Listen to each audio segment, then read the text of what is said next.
I think one that we can start off is AI in biotech. And if you remember, last time we talked in Vienna, actually, by Europe, I watched the video and we talked already quite a lot about AI in biotech. And that was 2019, and I will link to the video.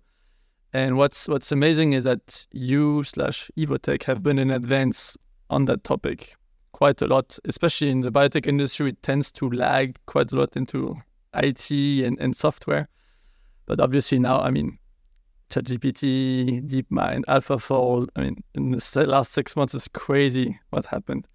So I was just wondering, like, if you can dig into it, let's say from 2019 to now, and how you integrated, let's say, the last big developments. So first of all, thank you for recognizing us as a true leader when it comes to AI and machine learning in our industry. Why do I say this? Because we have always understood AI and machine learning as an integrated part of a new normal when it comes to drug discovery and drug development.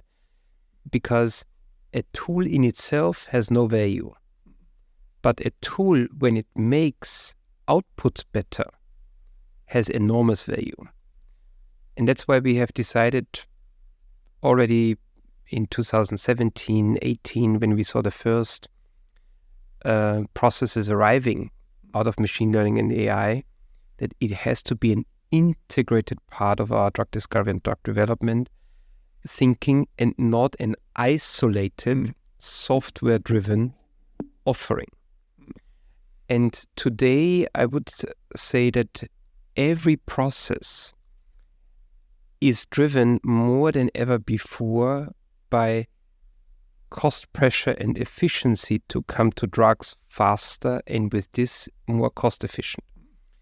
And that's what AI and machine learning effectively does, that you can accelerate an experimental cascade to a wet lab experiment with the AI and machine learning tools, significantly faster.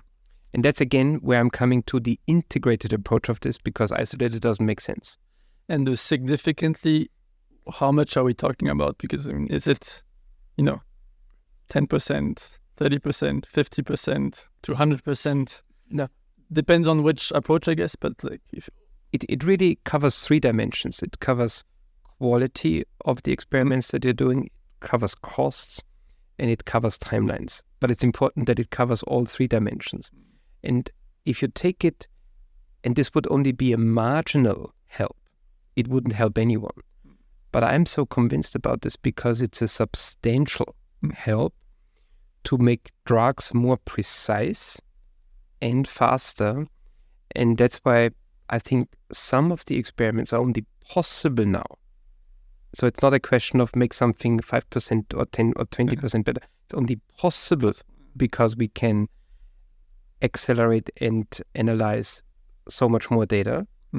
And the other thing is it will have a huge acceleration aspect when it comes to, for example, prioritizing experiments. And that's why I would say a minimum of efficiency gain is north of 30% that you see by just implementing these tools. That's huge. I mean, especially it's huge when you know that a drug in its development is 2 billion, and if you take 30% out of 2 billion, and if you take 30% of more than 12 to 14 years at this stage, then it's really reaching all these dimensions where at the end it will have true impact on costs for patients. That's amazing. I'm curious about this integrated aspect as well. I mean, so if I summarize, instead of saying, okay, it's like you have the software division or like the software silo, the software is actually horizontal and spread across every different divisions.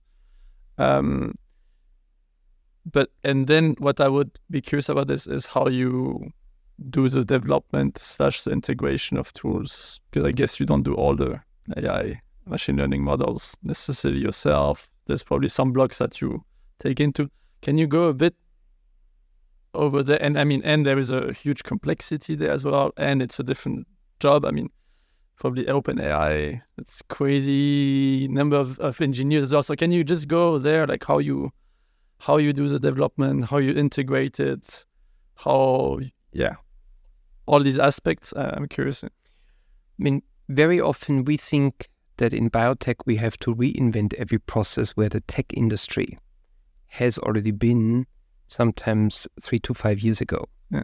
And if you look today at the AI machine learning tools that tech companies have integrated into their search engines, into their optimization algorithms, then you can imagine that we don't have to reinvent everything. Yeah. We can really accelerate our learning by learning here from many of the tech industries. Having said that, our world is significantly more complex because biology is a totally different dimension of complexity, and optimizing chemistry is a totally different dimension of complexity. But message number one is we don't have to reinvent all of this. We can learn what the integration means from others. Message number two is when you are building experimental cascades, it's always a very rigorous, standardized process that you go from a target that you have identified to optimize a target. And in optimization of a target, if you can do this with an integrated algorithm and you can prioritize, for example, 10 targets in 10 dimensions via an algorithm, all of a sudden a lot of manual work falls completely away because you just will not work on the 9th priority. You will only work on the top 3 priorities. And that's, I think, how you should imagine how this works. And it's really optimizing these bottleneck processes that were up to now significantly higher manually done than what we will do in the future. Yeah, that's interesting. And you were talking already 2019 that it's not about replacing Evotech scientists or Evotech staff. It's about augmenting them and allowing them to do many more experiments. How did that change between 2019 and now? I mean, in total, in 2019, we were probably 3,600, 3,700 scientists in the company. Now we are close to 5,000 scientists in the company. And despite that there is a tough funding environment for biotech, we are recruiting this year quite heavily. And it's especially these processes that we are augmenting, where we see, for example, in a massive effort when it comes to data aggregation and data analysis, bringing here a platform together it just doesn't exist on the planet. And that's why, for example, a tool that we have developed called PanHunter will be super important for the whole industry once we have fully rolled it out, because then people can just understand way, way, way faster where does their molecule sit in the whole universe of data analysis that they can access.